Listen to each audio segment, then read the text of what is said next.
ఓం నమశివాయ. శ్రీశైల మల్లికార్జున మేడారం సమ్మక్క సారక్క చిలుకూరు బాలాజీ స్వామి. ఓం నమశివాయ. నా పేరు రామ్ శాస్త్రి. చిలుక జోషం అంటండి ఆ కాలంలో ఉంది, ఇప్పుడు గుడుక ఉంది, ఇక ముందు గుడుక నడుస్తుంది. చిలుక జోషం అంటే నిజముందండి, నమ్మండి, వినండి.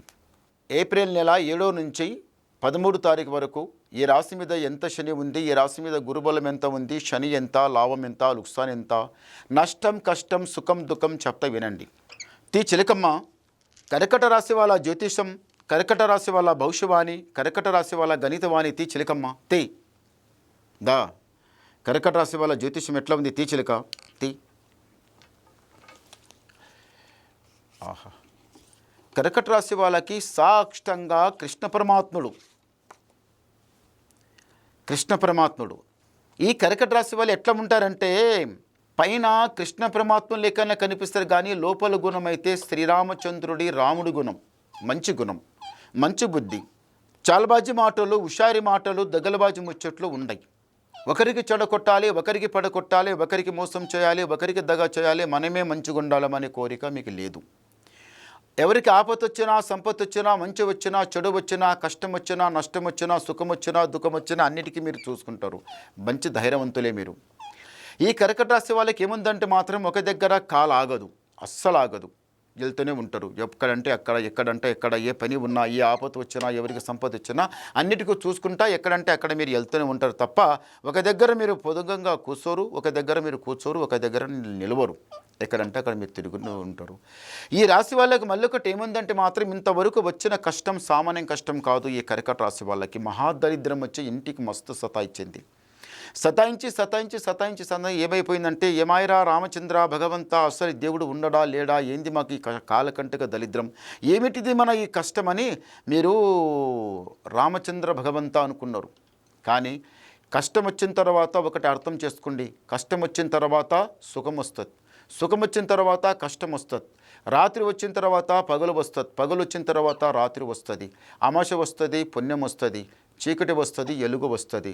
చీకటి వచ్చింది కదా అని బాధపడవద్దు. ఎప్పుడు చీకటి ఉండదు, అది వస్తుంది, అది పోతుంది, మళ్ళీ ఎలుగు వస్తుంది. ఈ రెండు ఉన్నాయి. ఈ రాశి వాళ్ళకి మళ్ళీ ఒకటి ఏముందంటే మాత్రము, కష్టానికి భయపడరు, దేనికి భయపడరు. కానీ ఈ రాశి వాళ్ళకు మాత్రం ఈ మధ్యన కొంచెం ఎందుకో కానీ కొంచెం ఎక్కువ ఆలోచిస్తున్నారు.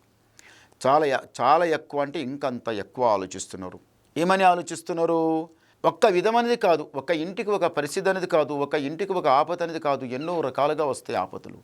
ఎన్ని ఆపదలు వచ్చినా కానీ భగవంతునికి నమ్ముకొని నడవండి. భగవంతునికి నమ్ముకొని నడిచిన వాళ్ళకి ఏముంటుందంటే అంత జయమే అవుతుంది. నష్టం, కష్టం ఏమీ ఉండదు, అంత జయమే జరుగుతుంది, మంచి జరుగుతుంది, లాభమే జరుగుతుంది.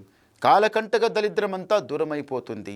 ఈ దరిద్రం పోయింది. కానీ ఈ రాశి వాళ్ళకి, కర్కట రాశి వాళ్ళకి ఆరోగ్య సమస్య, ఆరోగ్యం అనేది దెబ్బతిన్న టైం చాలా చెడ్డగా వచ్చింది. చాలా చిక్కుపడ్డారు, చాలా నష్టపోయారు, చాలా కష్టపడ్డారు.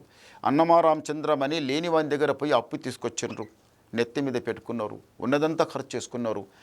ఇప్పటికైనా కానీ మీకు ఏమనిపిస్తుంది అంటే, ఈ కర్కట రాశి వాళ్ళకు, అరే మేము ముందు ఎట్లా ఉంటేమిరా, ఏ రాజా లేక బతికిన వాళ్ళం రా, కొన్ని రోజులైపోయాయి, ఏం బతుకుతున్నాం, ఏమొచ్చే మాకు కష్టం, ఏమొచ్చే మాకు నష్టం, ఇదెందుకు పరమాత్మ, ఈ కష్టం ఎప్పుడు పోతుందో, ఈ దరిద్రం ఎప్పుడు పక్కకు జరిగిపోతుందో, మాకు ఎప్పుడు బాగుంటుందో పరమాత్మ అని ఏడపడ్డ రాయి గుడక మీరు మొక్కుతున్నారు. సరే, ఇగో చూడండి, నారు పోసిన వాడు నీరు పోస్తాడు, కష్టం వచ్చిన తర్వాత సుఖం వస్తుంది తప్పనిసరి. ఇది కష్టం పడి బాధపడి పైకొచ్చిన వాళ్ళకి ముందల అర్థం ఏమిదో తెలుస్తుంది, బాగుంటుంది. తొందరపడవద్దు, నిదానం చేయండి, మంచి జరుగుతుంది. ఈ రాశి వాళ్ళకి శ్రీమన్నారాయణ షిరిడి దగ్గర పోయి దర్శనం చేసుకొని రండి. మళ్ళీ శ్రీమన్నారాయణ ఏడుకొండల మెట్లు గుడిక లెక్కి రండి. స్వామివారి దర్శనం చేసుకుంటే చాలా బాగుంటుంది. శ్రీమన్నారాయణ అంటే ఏమనుకుంటున్నారు?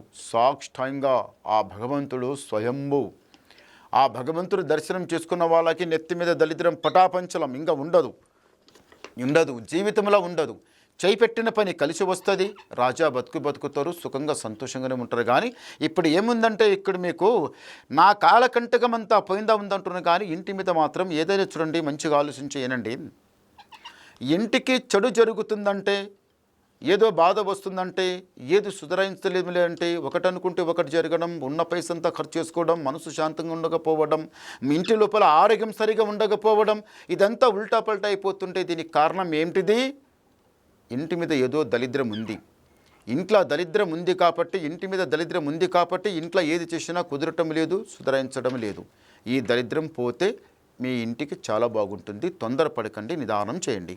ఒక్కసారి గవ్వలేద్దాం. ఓం నమ శివాయ. 5 చాలా మంచి గవ్వలు పడ్డాయి.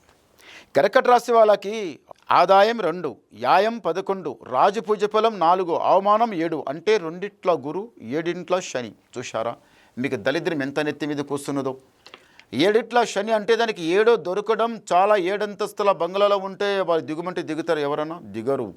7 అంతస్తుల బంగ్లాలు ఎంత ఉంటుందో హాయిగా ఈ దరిద్రం 7వ స్థానంలో వచ్చి కూస్తుంటే దానికి హాయిగా ఉంది. ఇక శని సతాయిస్తుంది. తొందరపడకండి, భగవంతునికి నమ్మి ఉండండి, మీకు అంత మంచి జరుగుతుంది. మళ్ళీ మీకు ఏమైనా డౌట్ ఉంటే మాకు ఫోన్ చేసి మాట్లాడండి, మీ డౌట్ క్లియర్ చేసేస్తా, మొత్తం చెప్పేస్తా. నమస్కారం. ఓం